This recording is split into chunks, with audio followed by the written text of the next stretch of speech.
Salamat sa Panginoon sa panibagong araw na binigay niyo sa atin. Masaya po ba kayo na narito tayo sa bahay? Amen. Sabi ni Asaph, kita niya yung kabutihan ng Panginoon nung pumasok siya sa sanctuary ng Diyos. Alam po, sa labas, tulungan, makikita po natin yung sanlibutan, kung paano niya naaagaw yung attention po natin bilang mananampalataya, kung paano naaagaw ng sanlibutang ito, yung pag-asa po natin na natatagpuan po natin sa presensya at sa piling ng Panginoon. Kaya ang ganda po ng book na yan, sa buhay ng isang pastol, na kung saan yung pighati niya, sinabi niya lahat sa Panginoon. Sa bandang huli, sinabi niya, nakita ko ang lahat ng kabutihan ng Diyos. Na-reflection yung aking pag-asa at pagkakilala sa Panginoon nung pumasok ako sa sanctuary ng Panginoon. Kaya sabi niya, and my flesh, my body, mawala, manghihina, but my heart never part from the presence of the Lord. Kaya maraming salamat din, choir, sa inyong awit. Ye come, O Christ, to you. Ganda po nang sinabi sa last, sabi niya, we worship you, Lord Christ, our Savior and our King. To you, our youth and strength, adoringly we bring. So fill our hearts, that all may view your life.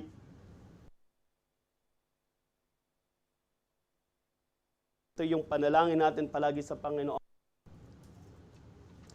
Sa bawat na tinatahak po natin sa mundong ito. Tingnan ko nga yung mga mukha nyo. Ayan.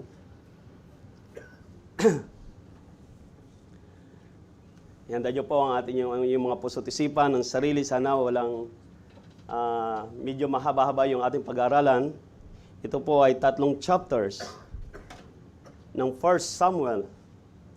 1 Samuel chapter 21, 22, and 23. Dumadating na po ba sa buhay po natin, or ano po ba yung kalagayan po natin ngayon sa ating pananampalataya o sa ating buhay? Dumating po ba, or ngayon tayo lumalakad po ba tayo sa buhay na talagang sinusubok ang ating pananampalataya? Makikita po natin ang kwento ng isang taong nagtiwala sa Panginoon. Ang isang taong nilasap ang karangyaan sa kanyang kalakasan sa buhay, yung kanyang tagumpay sa kanyang pakipaglaban. At ito po ang buhay ni David. Tingnan po natin yung aklat ni Samuel, chapter 21. Tumayo po tayong lahat at basahin po natin yung chapter 21, 1-7 lamang po. Basahin po natin ang salitan at sabay-sabay po natin basahin ang verse 27. Verse 27. Basahin po natin verse 1, chapter 21, verse 1-7. Sabay-sabay po natin basahin later yung verse 7. 1 Samuel. Diyan na po kayo. Okay, sa verse 1, then came David to Nob, to Ahimelech, the priest, and Ahimelech was afraid at the meeting of David, and said unto him, Why art thou alone, and no man with thee?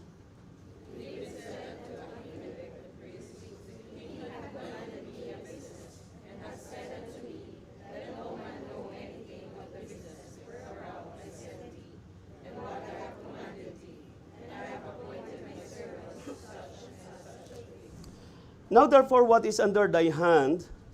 Give me 5 loaves and bread in mine hand, or what there is present. And the priest answered David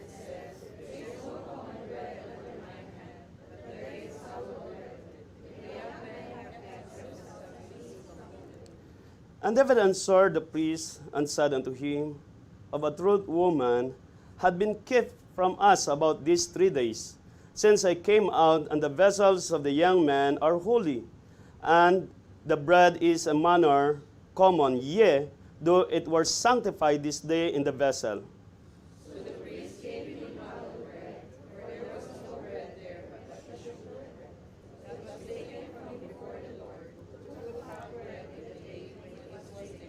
Verse 7, altogether. Now a certain man of the servants of Saul was there that day, detained before the Lord, and his name was Doeg, and the Edomites, the chiefest of the herdmen that belonged to Saul. Maraming salamat, Panginoon, sa inyong salita. Basbasan niyo po ang aming pag-aaral sa umagang ito. Kumilos po kayo sa buhay po namin. Open niyo po yung heart po namin sa namang kalooban niyo po, Panginoon, sa pangalan ni Jesus. Amen and amen. A little bit background dito po sa book of Samuel. Makikita po natin yung first part ng Samuel po. Ito po yung buhay na si Hannah ay humingi sa Panginoon ng isang anak. At dahil sa pagmamahal ng Panginoon sa babaeng ito, ang kanyang desire, na kung siya ay bibigyan ng isang anak, ito'y ibibigay niya sa Panginoon upang maglingkod sa Diyos, maging kaaya-aya sa harap ng Panginoon. At binigay po ng Diyos si Samuel sa verse 1, chapter 1 to chapter 7. Ang chapter 8 to chapter 15, makikita po natin dito, yung bayan ng Israel ay umili po sila ng king sa kay Samuel. Nabigyan sila ng king para magabay po sa kanila sa bayan ng Israel.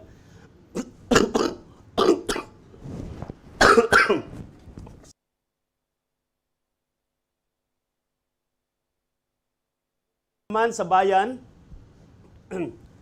ng Israel na walang hari.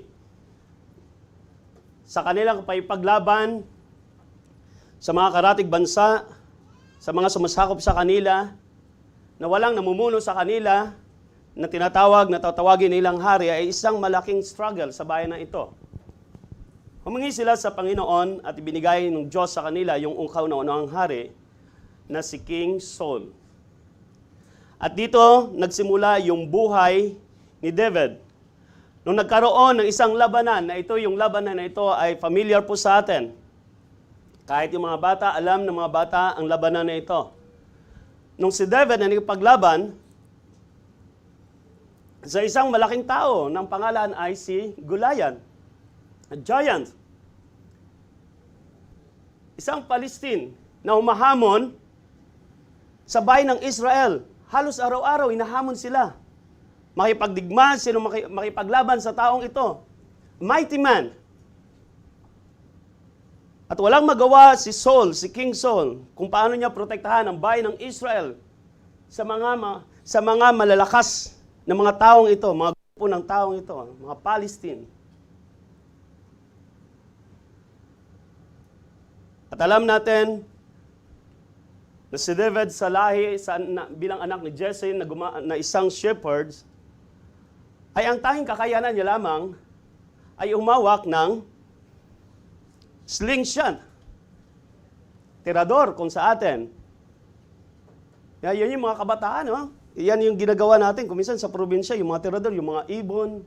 Minsan, ang gagaling ng mga kabataan pagdating sa mga pagtitirador. Yan lagi ang kanyang libangan.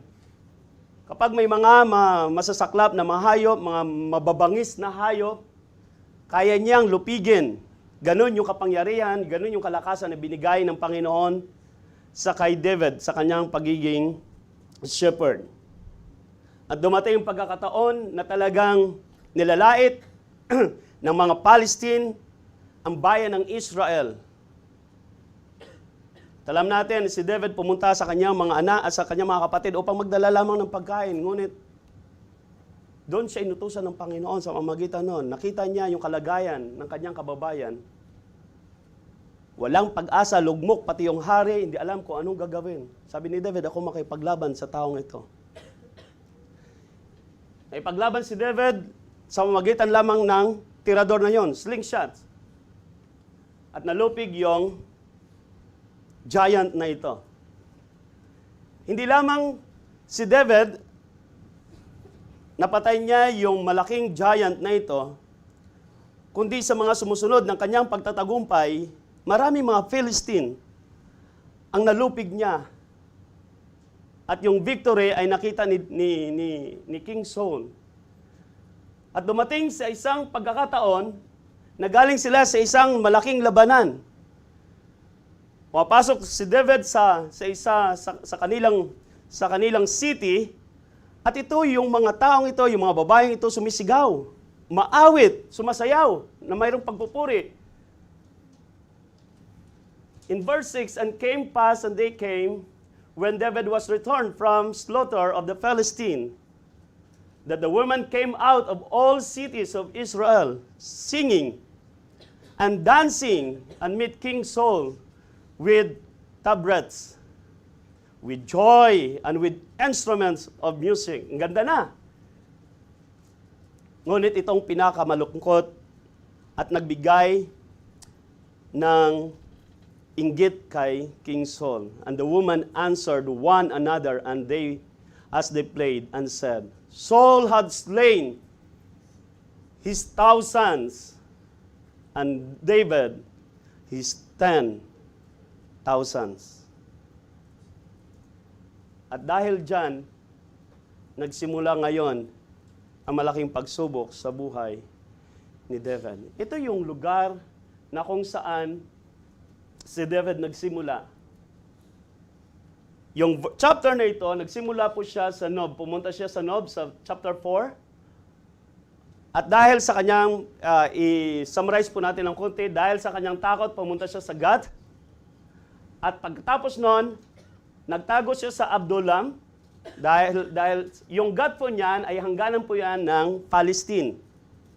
Na kung saan yung kanyang kalaban, mamaya makikita po natin yung hari, na nakita siya ng hari sa kanyang pagtakas po dito, anong ginawa niya dyan. Dahil sa kanyang takot, umalis po siya, pumunta siya sa Adullam, at dahil po doon sa pag-uusig ni Saul, pumunta po siya dito sa Mispe. Ito yung sa Moabite na dito dumaan yung mga Israelite before. Galing sila sa Kadesh Barnea. Na dinaanan nila dahil hindi sila pinahintulutan nung pumasok po dito sa lugar na ito. Dumaan po simula Kadesh Barnea, naglakbay po sila papuntang Moab, na kung saan humakyat po sila doon sa hangganan papuntang yung nalupig po nila, yung wall, Jericho. At mula po dito, mamaya makikita natin na iniwan po ni David yung kanyang pamilya po dito sa lugar na ito upang maging secure sa kamay ni King Saul. At bumalik po siya ulit. Ang masada po, mamaya makikita nyo po dyan, that is probably na sinasabi nila na isa sa mga pinagtataguan ni David bilang stronghold sa kanyang kalaban. At after that, dito po siya natin makikita yung huling chapter ng 23 sa Seth. Now, ito yung stronghold. Last time, pinakita po natin na ginawa po ito ni King Nero, bilang isang defense sa kanyang kaharian. At hindi basta-basta po diyan. Sabi ng ibang mga theologians, isa sa mga lugar na marahil pinuntahan ni David, ito yung lugar na ito na kung saan safe sila bilang stronghold nila. Kaya makikita po natin yung buhay ni David pagkatapos ng tagumpay. Parang okay na, no? Okay na sana. Maganda yung kanyang relationship sa kay King Saul. 'Di ba? Yung naging manugang niya, yung anak niya naging napangasawa ni David, yung anak niya na si Jonathan naging kaibigan ni David, naging best friend ni David. Okay nang lahat eh. Okay nang lahat. Pero dumating sa pagkakataon na kung saan okay ang lahat. Ito yung mga pagsubok na hinarap ni David. Kaya ang ating pag-aaralan po natin, facing life's obstacles. Facing life's obstacles. Na marahil ito rin ang naranasan po natin sa panahon natin ngayon, sa buhay po natin ngayon. Ano po ba yung makikita po natin dito at ano po ba yung mapag-aaralan po natin dito? Sa buhay ni David, sa kanyang pagharap sa matinding pagsubok. Kung tayong titingnan, anong marahil kayang unang action natin kung tayo'y dumating sa isang pagsubok na kung saan dead end na? Kung nasaan, nasa harap natin yung malaking wall, na wala tayong paraan, na wala tayong kaparaanan to escape that wall, anong gagawin po natin? In chapter 1, makikita po natin dito, the desperate moves in tough time of David. Ito yung naisip niya. Again, nagsimula si David na maayos yung kanyang relationship sa Panginoon. Lumaki siya sa isang pamilya na kung saan hinubog siya ng Diyos sa mamagitan ng kanyang ama, sa mamagitan ng kanyang mga magulang. Lumaki siya na mayroong takot sa Panginoon, nakipaglaban siya ng mayroong pagtitiwala sa Panginoon. Alam niyo kung yung anong sinabi niyo nung nakipaglaban siya sa giant? Anong sabi niya?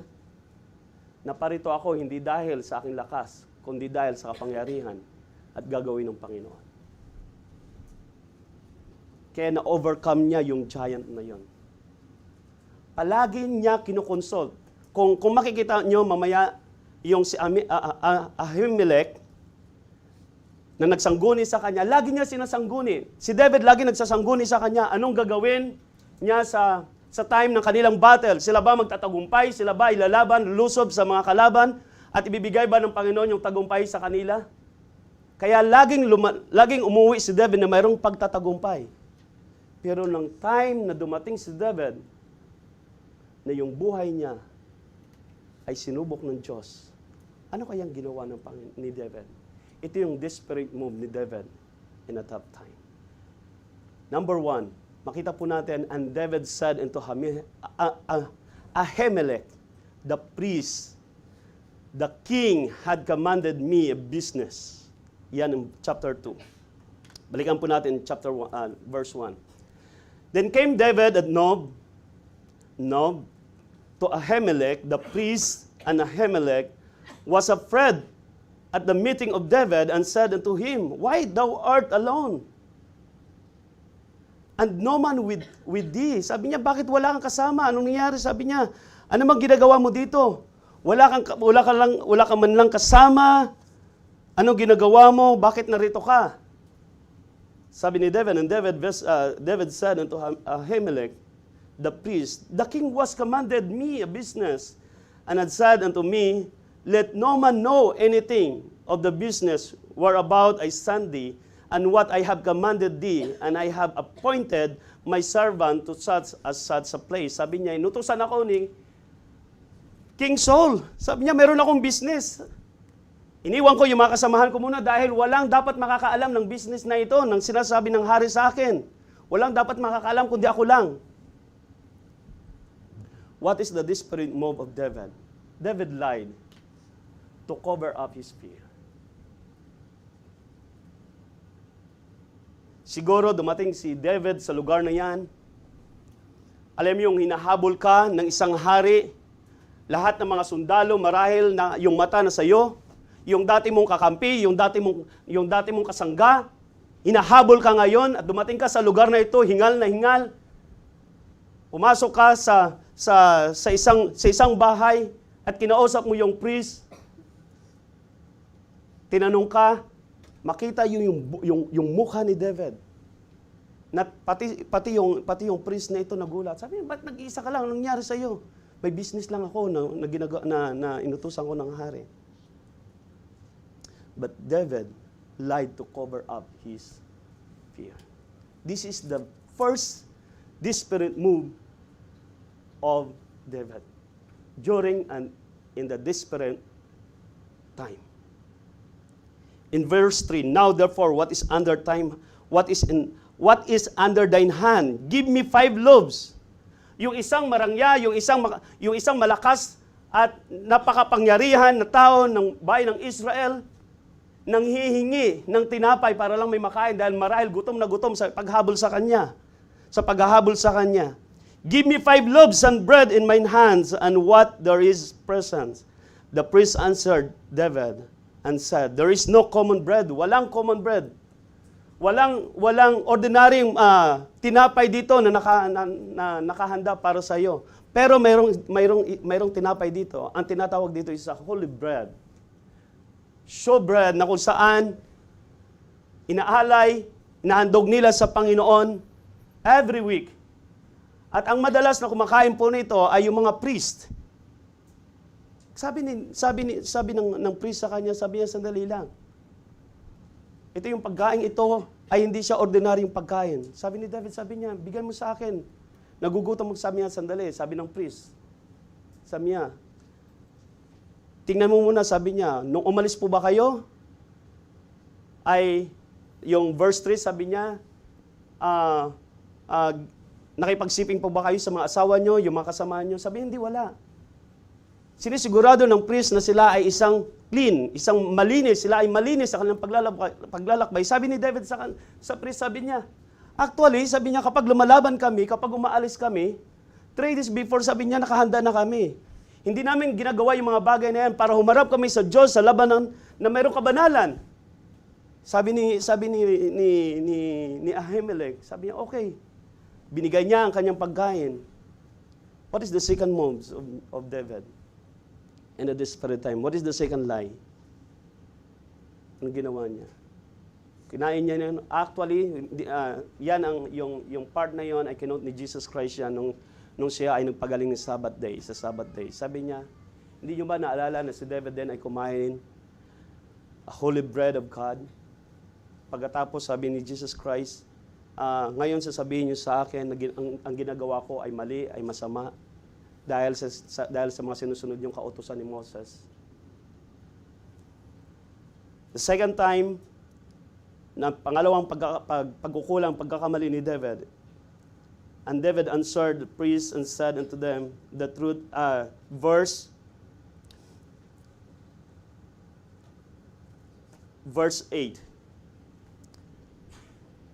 Okay, in verse 7, nung binigay ni David, nung nakipagkita si David sa priest na yon, mayroon nakakita sa kanya na isang chief priest naman ni King Saul, si Doeg.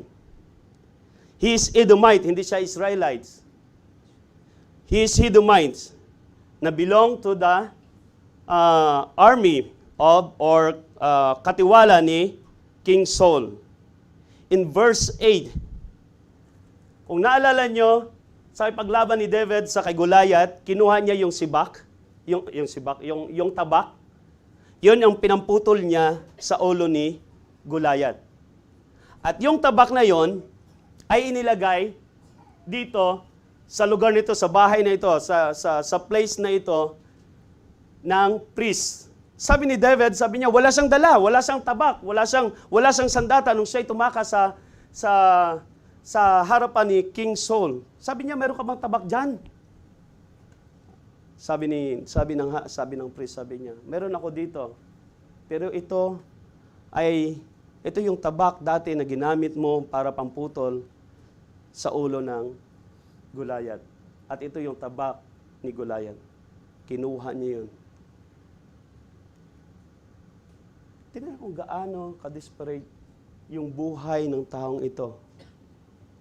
Dahil sa nangyayari sa kanyang buhay upang takasan ang isang masaklap na maaring mangyari sa kanyang buhay, ang pagpatay ni King Saul sa kanya. Hindi dahil sa kanyang kasamaan, hindi dahil sa kanyang pagkakamali,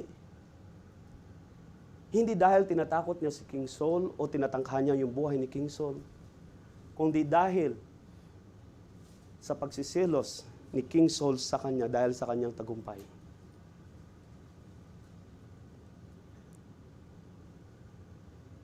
At yung tabak na yon na ginamit ng kanyang kalaban, binigay niya ang kanyang tiwala doon upang mapagtanggol siya. Tabak na kung saan hinamak yung bayan ng Israel.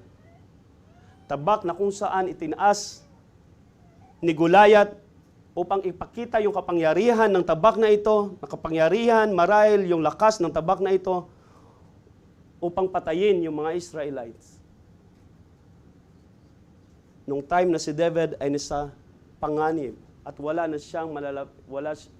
siyang malapitan, yun ang una niyang binalikan. Isang napakamalungkot na pangyayari sa buhay ni David. Although hindi naman sinabi na masama na gamitin ni David yung tabak na yan.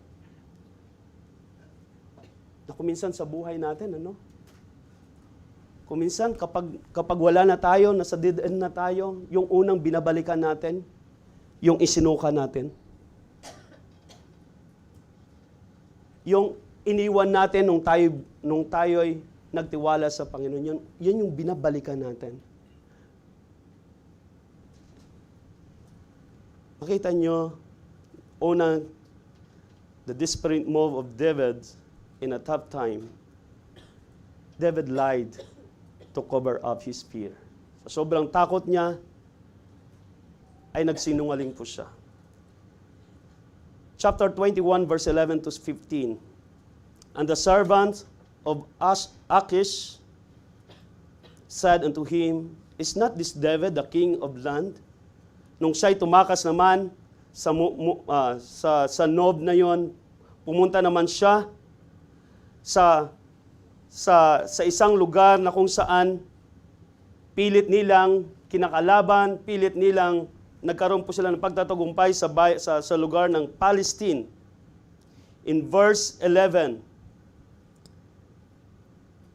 ano sabi po dyan? Sa verse 10, And David arose and fled that day for fear of Saul, and went to Achish, the king of Gath.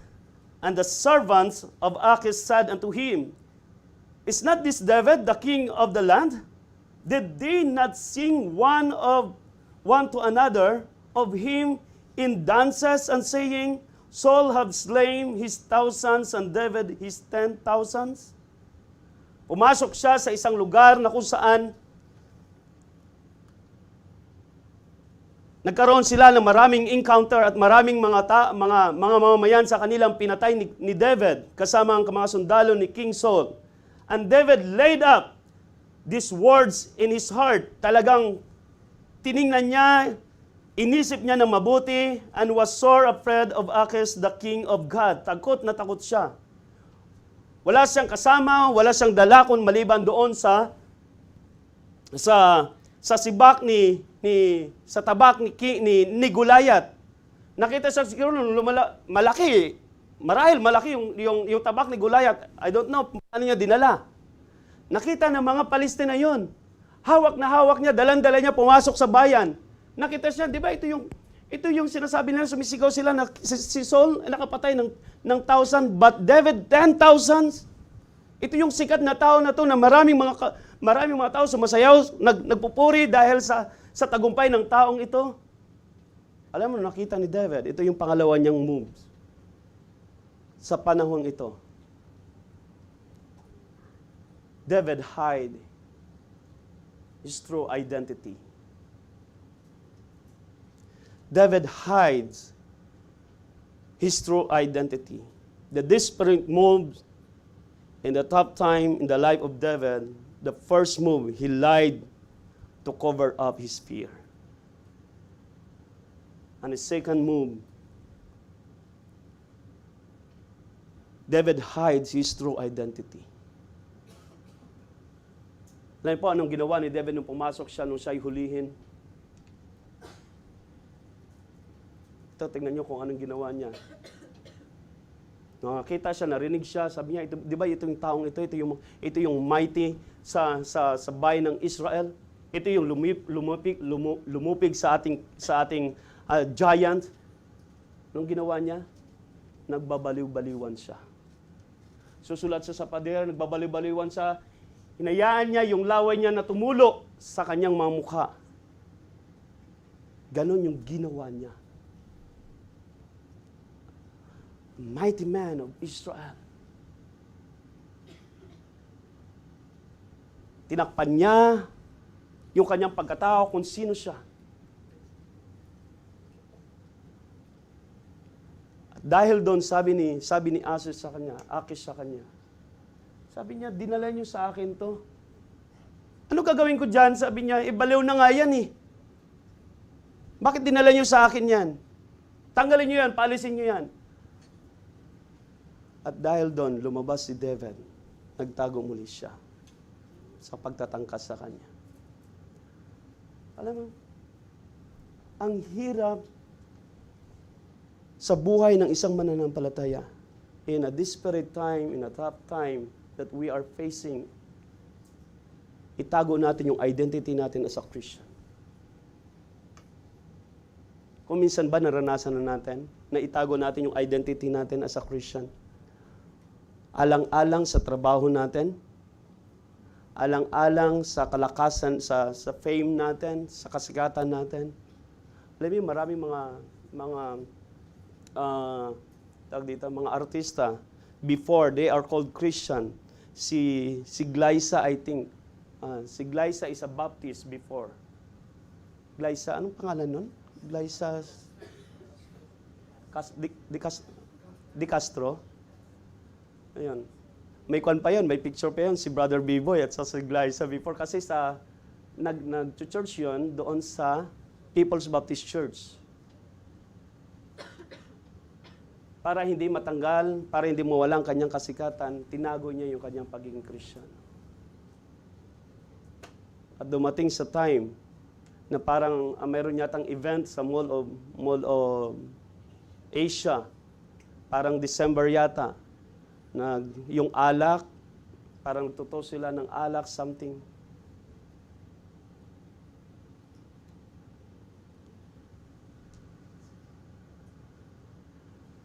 Alam mo, dumating sa buhay din si David na gusto niyang spare yung kanyang buhay sa kamatayan, na ang akala niya, yung tanging pwede niyang gawin is to hide his identity. Being a man of God. At ito yung nakakalungkot na ginawa ni King David. Ni David during the time. In verse 14, then said Achish unto his servants, Lo, ye see the man is mad. Wherefore them have ye brought him to me? Have I need of madmen, that ye have brought his fellow to play the madman in my presence? Shall this fellow came into my house? Ano ginagawa nyo? Bilang hari ako, isang hari, hinahayaan nyo na may mga tao ditong pumapasok sa akin ng mga baliw? Pero yan ang tayong paraan ni David para makatakas siya sa malagim na pangyayari na maaring mangyari sa buhay niya. Again, facing life's obstacles. And this is the desperate move of David during the tough time. He lied to cover his fear. He hid his true identity, being a man of God. Kung paano siya pinagtagumpay ng Panginoon. In chapter 22, verse 1. And David therefore departed thence, and escaped to the cave Adullam. And when his brethren and all his father's house heard, they went down hither to him, and everyone that was in distress, and everyone that was in debt, and everyone that was in discontented, gathered themselves unto him, and he became a captain over them. And there were with him about 400 men.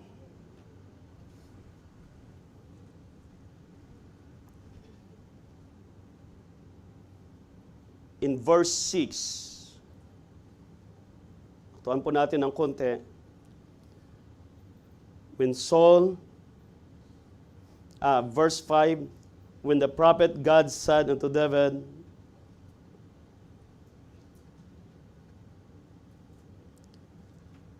verse 4, basahin na lang natin verse 3. And David went thence to Mizpe, doon po sa Moab.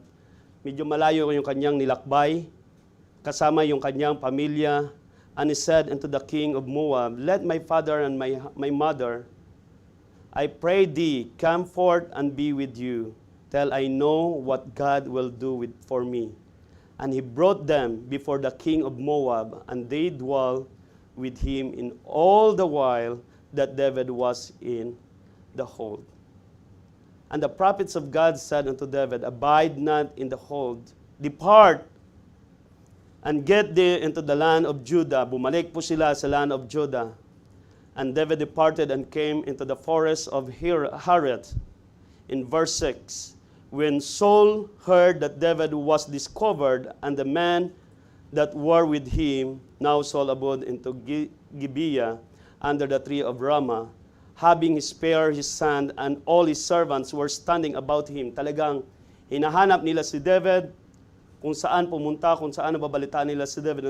And Saul said unto his servants that stood about him, Hear now, ye Benjamites, will the son of Jesse give every one of you fields and vineyards, and make you all captains, thousands, and captains of hundreds? Sabi niya, ito ba yung taong ito makakapagbigay sa inyo mga lupain? Ito ba yung taong ito makakaprotekta sa inyo?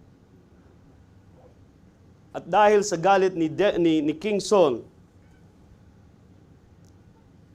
nakita umalab yung galit ni King Saul, itong si Doeg na ito, in verse 9, and answered Doeg and Edomites, which was set over the servants of Saul, and said, I saw the son of Jesse coming to Nob, to Ahimelech, the son of Ahitub.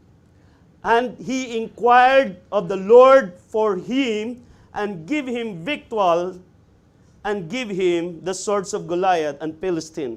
Sabi niya, nakita ko si David pumunta dito.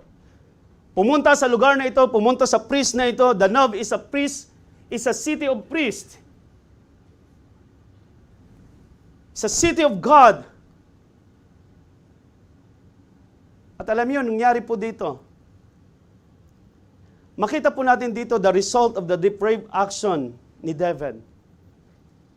Yung kanyang pagsisinungaling, yung kanyang pag-cover ng his identity, makikita po naman what is the result of the depraved action ni David, yung kanyang maling decision sa buhay.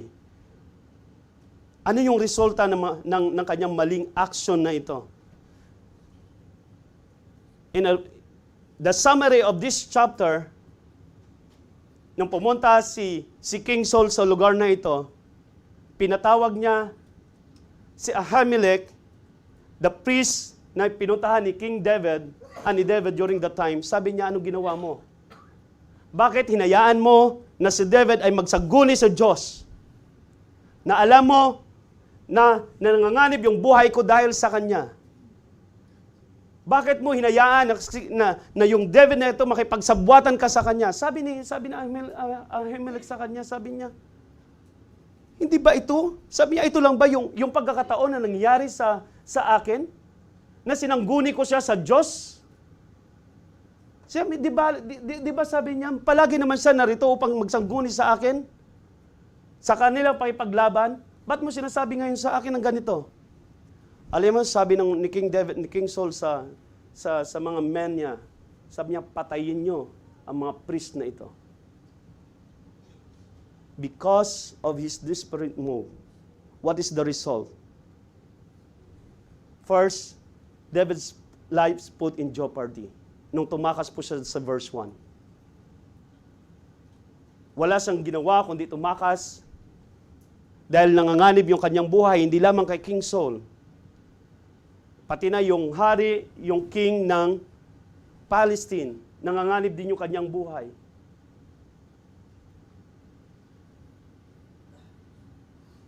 David's life put in jeopardy. This is the result. This is the consequence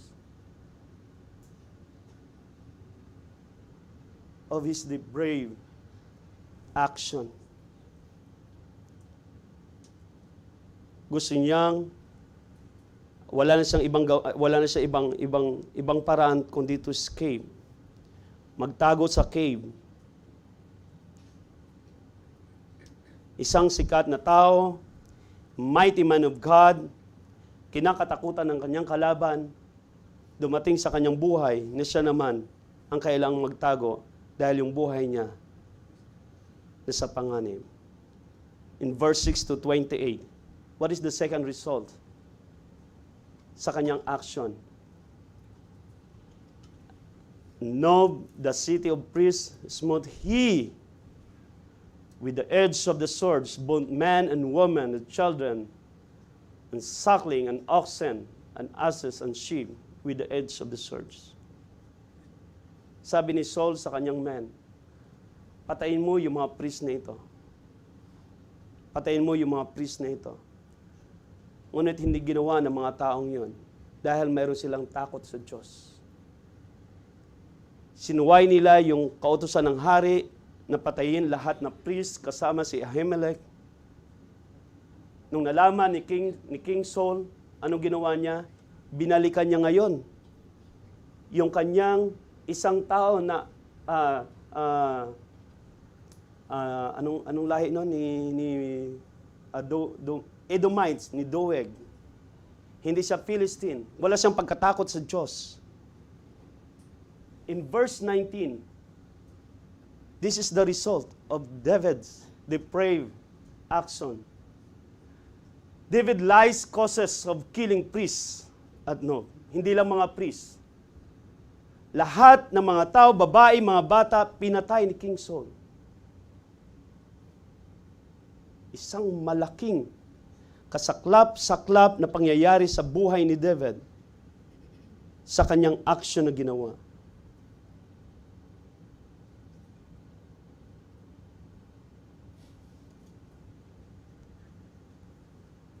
Mababalitaan mo, yung mga lingkod ng Diyos, hinamak ng taong ito, na kung saan yung Diyos mismo ang nagtalaga sa kanya, sa kay King Saul. Balitaan mo na balitaan ni David na pinatay niya lahat ng mga priest na sumasangguni sa Diyos dahil sa kanyang action, dahil sa kanyang ginawa na hindi sumangguni sa Panginoon.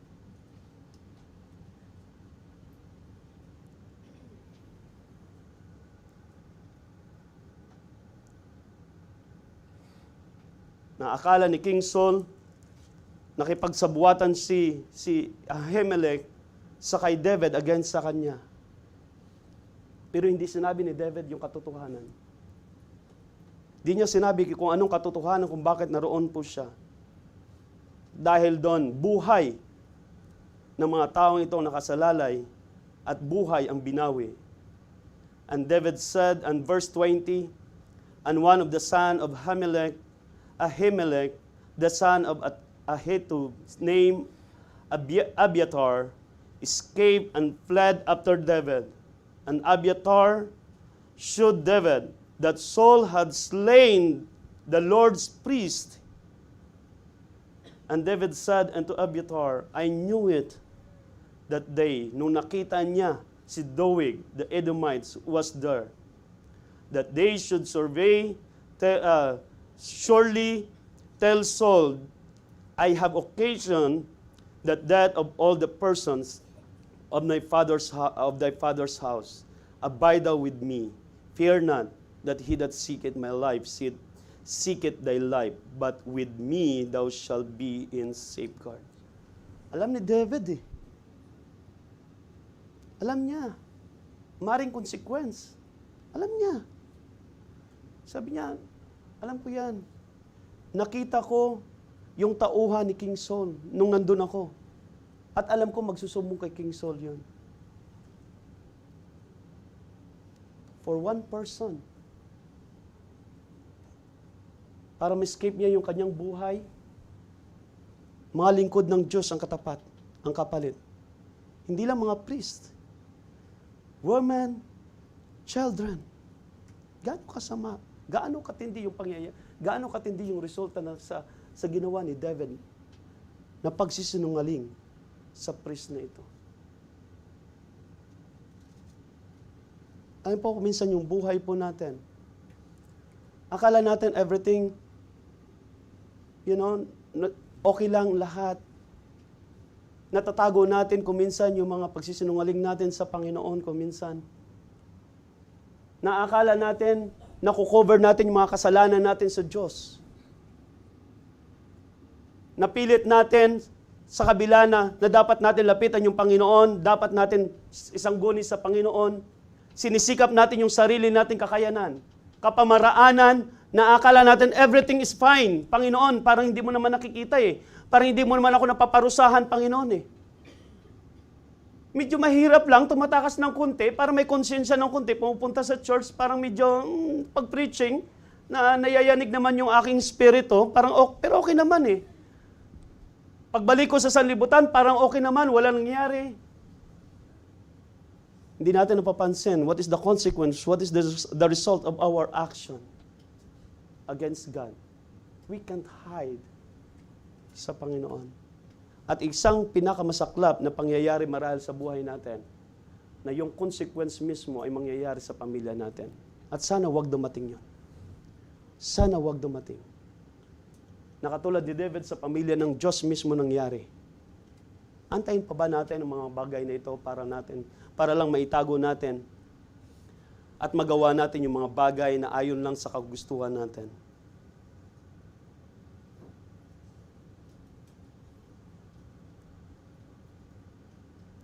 Kaya sabi ni David sa kanya, sabi niya, dito ka sa akin, sabi niya, proteksyonan kita. And in verse 23, si David bumalik doon sa Keilah. Bumalik siya sa Keilah. At makita po natin dito, the third point, the restorations of the degraded life. Mula sa isang sikat na pangyayari sa buhay niya, sumisigaw yung mga tao sa kanya, pagtatagumpay ni David, ng higit kay King Saul. Hinamak yung kanyang buhay na dumating siya sa pagkakataon na kailangan niya magsinungaling. Ang pinakamabigat na dumating siya sa kanyang buhay na kailangan niya magbabaliw-baliwan para lang ma-spare yung kanyang buhay sa kamatayan. Dahil sa hindi pagsangguni sa Diyos. Alam niyo, pinabayaan ba siya ng Panginoon sa gitna ng time ng buhay niya na hinahabol sa ni King Saul? What do you think? Hindi ba siya kayang iligtas ng Panginoon? Kung niligtas niya siya kay Goliath eh. Ito pa yung mga taong ito pa yung haring ito na natakot din sa kay Goliath. Hindi siya kayang iligtas ng Panginoon? Hindi siya kayang proteksyonan ng Diyos? Pero dumating sa buhay niya, ginawa niya yung lakas niya dahil akala niya, yung kalakasan niya, yung kapangyarihan niya, na talunin ang lahat ay kaya niyang gawin na wala yung Diyos sa buhay niya. But in verse 3, praise God. This is the restoration of the degraded life of David. Hinamak yung kanyang buhay, naging baliw-baliwan siya, everything nawala sa kanya. In verse 23, then they told David, saying, behold, the Philistines fight against Keilah, and they robbed the threshing floor. Therefore David inquired the Lord, saying, shall I go and smite these Philistines? And the Lord said unto David, go and smite the Philistines and save Keilah. Alam mo, dumating sa time, nabalitaan ni David naman. Yung kanyang mga kababayan, sinusugod na naman ng mga Palestine, kinukuha na naman yung kanilang mga ari-arian, inahamak na naman yung kanyang mga kababayan. How David restored his relationship to God? The first thing he did, he inquired God for his plan. Ito yung nakalimutan ni David during the time. Kung basahin nyo yung chapter 22, 21, 22, walang sinabi si David that he inquired God for all these things that happened to him. Ito yung binalik ni David sa Diyos niya. Bago siya lumusob Sabi ni David sa Panginoon, Panginoon, lulusob ba kami? Bibigay mo ba sa amin yung pagtatagumpay na ito? Alam mo, napakadali ng sagot ng Panginoon sa kanya. Napakadali ng sagot ng Panginoon sa kanya. And the Lord said unto David, Go. Go. Lupigin mo ang mga Philistine na yan. At iligtas mo yung mga tao dyan sa Keilah. The very simple words of God to answer His servant David. Napakadali ng ginawa niya. Ito po yung Book of Psalms. I think Book of Psalms chapter 142. Before that, ano ba yung restoration na ginawa ni David sa kanyang pananampalataya, sa kanyang pagkakilala sa Panginoon? Psalms 142. Tingnan niyo po, Psalms 100.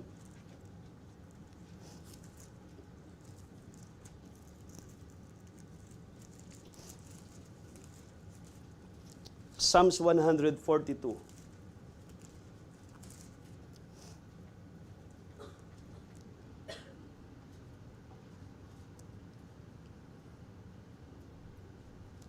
Ito yung kanyang nung siya ay nagtatago sa kay King Saul, chapter 142,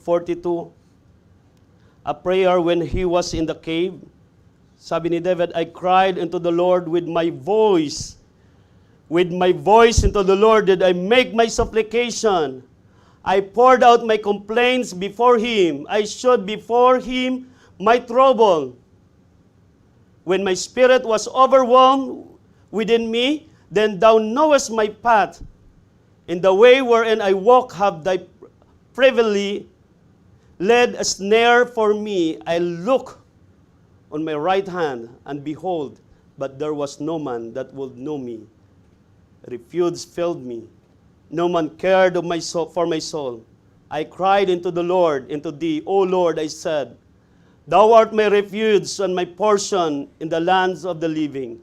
Attend unto my cry, for I am brought very low. Deliver me from my persecutors, for they are stronger than I. Bring my soul out of prison, that I may praise thy name. The righteous shall compass me about, for thou shalt deal bountifully with me. Nung siya'y nasa cave, hinanap niya yung Diyos. Hinanap niya yung Diyos. At natagpuan niya yung Diyos. Inayos niya yung kanyang relationship sa Diyos. Inayos niya yung pakipag-ugnayan niya sa Panginoon. At unang laban ulit ni Moses, ni David, against the Palestine, the first thing that he did, he inquired God for his plan. He inquired God for his plan. Ano sabi ng Diyos sa kanya? Go, David. And the Lord said unto David, Go. Tupigin mo yan. At ibibigay ko sa iyo ang pagtatagumpay. Napakadali ng sagot ng Panginoon sa kanya. Kaya diba? There is anything too hard from God? No.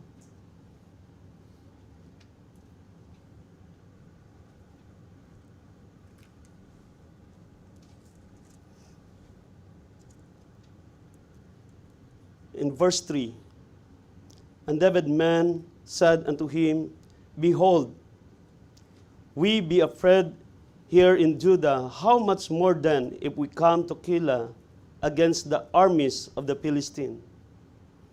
Sabi niya, paano natin ang gagawin? Then David inquired of the Lord yet again, and the Lord answered him and said, Arise, go down to Keilah, for I will deliver the Philistine into thine hand. Sabi ng mga kasama niya, ng mga sundalo niya, ng mga kasamahan niya, sabi niya, paano natin malulupig yung mga Philistine na yan? Dito nga, nagtatago na tayo. Dito nga, wala na tayong magagawa dito. Ngayon, papasok pa tayo sa isang digmaan na kung saan yung mga taong ito, they are mighty in battle. So David and his men went to Keilah, and fought with the Philistines, and brought away their cattle, and smote them with a great slaughter. So David saved the inhabitants of Keilah. And it came to pass, when Abiathar the sons of Amalek fled to David to Keilah, that he came down with an ephod in his hand. Nung bumalik ulit, nung pumunta ulit si Abiathar dito sa kay King David, para kasi siya yung ginagamit ng Panginoon para isangguni yung mga plano din ng Diyos, para kausapin ng Panginoon what is the message of God for them. In the hill of Hachilah, which is on the south of Jesimon. Now there, verse 7, and it was told Saul and David came to Keilah, and Saul said, God had delivered him into mine hands. Nung nalaman ni King Saul na si David ay pumunta ng Keilah, sabi niya, ito na pagkakataon ko, binigay na siya sa kamay ng kamay ng Diyos sa akin. He quoted also the power of the presence of God, si King Saul. Sa kanyang kasamaan, sabi niya, binigay na siya ng Diyos sa kamay ko. Really. And Saul called all the people together to war, to go down to Keilah, to besiege David and his men. And what happened? In the chapter, in verse 9 down, nung nalaman ni David ang plano ni Saul, umalis ulit sila. David fled to the wilderness. At doon, sa huling pagkakataon, doon sa Sif.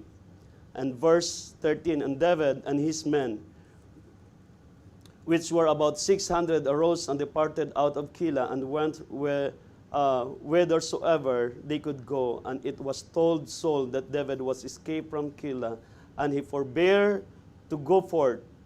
And David abode. Alam niyo, dumating time. Nung nalaman ni David, sabi ni David sa Panginoon, sabi niya, Panginoon, lulusubin kami ni Saul. Sabi niya, tutulungan ba kami ng mga tao dito sa Keilah? Sabi paglaban, sabi ng Panginoon sa kanila, no. Hindi kayo tutulungan nila. Umalis kayo. Sinunod nila yung Diyos. Alam niyo, sa pagdudod nila sa Diyos, the land of Keilah saved by the hands of Saul. Naalala niyo yung siya nagsinungaling sa land of Nob, sa city of Nob? Anong nangyari sa city of Nob? All the priests, women and children killed. Pero nung sinunod niya yung Panginoon sa Keilah, nalulusobin sila ni Saul. Ano ginawa ng Panginoon? Umalis ka, David. Hindi ka tutulungan ng mga tao diyan sa Keilah. Umalis siya. Nalaman ni Saul, hindi na pinadala ni Saul yung kanyang mga sundalo para lusubin ang Keilah. And the whole city was saved by the hands of King Saul. Ganong gumalaw yung Diyos. Ganon yung gumalaw yung Diyos. Akala natin talunan tayo, no. If we are doing the will of God, ang lahat ng bagay ay tagumpay para sa Diyos. David inquired God for his plan. And the second one is David ignite his faith in God. In verse 9 and verse 24, palaging sinasabi ni David, palagi niya sinasabi, verse 11, sabi niya, well, the man of Keilah delivered me up. Ito yung sinabi po, sinasabi ni David, sabi ng Panginoon, hindi. And David, and verse,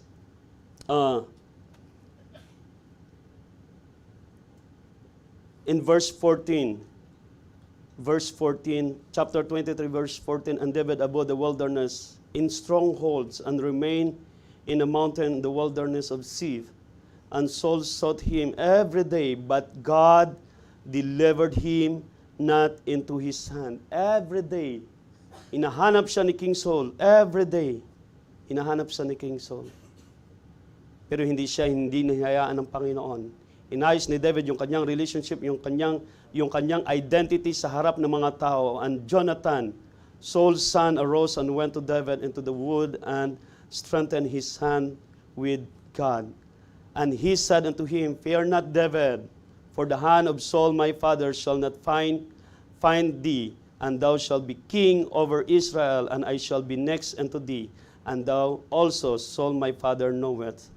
And they two made a covenant before the Lord, and David abode in the wood, and Jonathan went to his house. Kaya alam niyo po, sa lahat ng pakipag-usap ni David, pakipaglaban niya, pakipagsangguni niya sa Panginoon, he recognized the presence of God every day. Every day.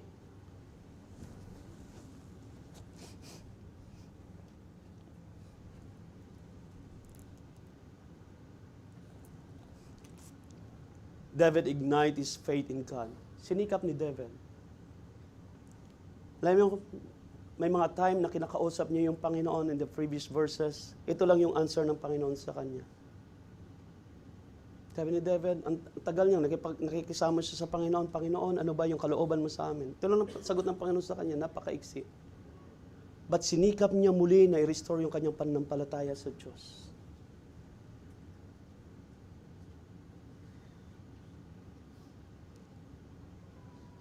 Yung buhay po natin, hindi madali bilang isang Kristiyano. Hindi madali. Sabi ng Bible, sikapin mo yung pananampalataya sa Panginoon. Sikapin mo, lumago. Magbigay ka, maglagay ka ng effort. Hindi yan yung pagtulog mo, kinabukasan, napakatatag mo na sa pananampalataya. No. Read the Word of God. Claim the promises of God. Christian, sa pagharap ba natin sa buhay po natin, sa isang masaklap na pangyayari sa buhay natin, what is our moves? Katulad din pa tayo sa buhay ni David, na gawin ang lahat ng kayang gawin natin, na hindi man lang natin sinasangguni sa Panginoon kung anong kanyang kalooban sa buhay po natin. Hayaan po ba natin na makita pa yung resulta ng ating pagsuway, paglayo sa Panginoon bago tayo lumapit sa Diyos? Sana wag. Sana wag. Hindi lahat na kwento katulad ni David. Hindi lahat na kwento katulad ni David. Marahil yung pagsuway natin sa Panginoon ay hindi katulad ng pagsuway yung pagbalik ni David sa Panginoon, hindi katulad ng maaring pagbalik natin kapag sumuway tayo sa Panginoon. Dahil maraming pagkakataon na kinukuha ng Diyos yung buhay ng isang mananampalataya alang-alang sa kanyang testimony, sa testimony ng Panginoon, sa pangalan ng Panginoon. Huwag nating antayin, mga kapatid. Huwag nating antayin. Bumalik tayo sa Panginoon, mahalin natin yung Diyos. Alam niyo, sabi lang ng Panginoon, call unto me, and I will answer thee. Ganun tayo kamahal ng Diyos. Ito yung Book of Psalms na binasa po natin kanina. Yes, sabi ni David, attend unto my cry, for I am brought very low. Deliver me from my persecutors, for they are stronger than me. They are stronger than me. I-restore mo, Panginoon, yung lakas ko. Ibalik mo, Panginoon, kung sino ako before, my identity being a man of God. At yung buong buhay ni David, ito yung tinawag po sa kanya ng Panginoon. David, a man after God's own heart. David, a man after God's own heart. This is the new identity of David. This is a new identity of David. What is our identity with God? Sana wag dumating sa time na yung identity natin bago tayo bawian ng buhay, sasabihin sa atin ng mga tao sa harap ng kabaong, ay yan, yung taong yan, backslider yan. Sana wag. Namatayan dahil sa kanyang pagsuway sa Panginoon. Pinarusahan ng Panginoon yan. Sana wag. Sana wag. Sana darating ang panahon na pag humarap tayo sa Panginoon, sasabihin ng Panginoon sa atin, well done, thou good and faithful servant. Psalms chapter 34 verse 4 bago po tayo mag-end. Psalms chapter 4 verse 34 verse 4. I sought the Lord and He heard me and delivered me from all my fears. Ano po yung mga kinakatakutan po sa buhay natin? Pangarap ba natin yung maaring naging hadlang kung bakit ayaw natin magtiwala sa Panginoon? Pamilya po ba natin na maaring kinakatakutan natin na baka layuan tayo ng pamilya po natin? Sabi po ng Psalms 34 verse 4, I sought the Lord and He heard me and delivered me from all my fears. Psalms 18 verse 2. Psalms 18 verse 2. in a tough time of our life, sana ito yung masasabi po natin, that the Lord is my rock and my fortress and my deliverer, my God, my strength, in whom I will trust, my buckler and the horn of my salvation, and my high tower. Facing like obstacle. Yes, David do the desperate moves in tough time. He lied to cover his fear. He hid his true identity. And he see the result of his depraved action. And David's life put in jeopardy. And the sad things na ginawa ni David, yung action niya, that David lies causes killing priests, women, children at noon. But David restored his relationship to God. And David inquired God for his plan, and David ignites his faith in God. Panginoon, maraming salamat.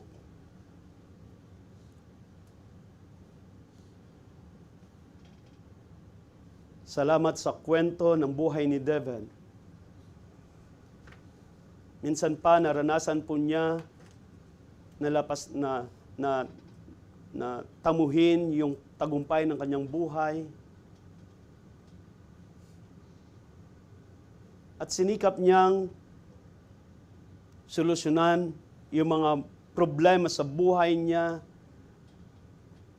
ng kanyang sariling kakayanan, ng kanyang sariling diskarte. Ngunit pinakita niyo, Panginoon, anong mga consequence ng ginawa, Panginoon, ni David ng pagsuway, Panginoon, sa inyo, ng hindi pagsangguni, Panginoon, sa inyo. And praise God, Father God. Mahal niyo po, Panginoon, si David. Mahal na mahal niyo po siya. Kaya hinayaan niyo po, pinahintulutan niyo po na i-restore niya muli yung kanyang relationship, Panginoon, sa inyo. Yung kanyang lugmok na buhay, muli niyo po, Panginoon, kinumpuni. Inayos, Panginoon.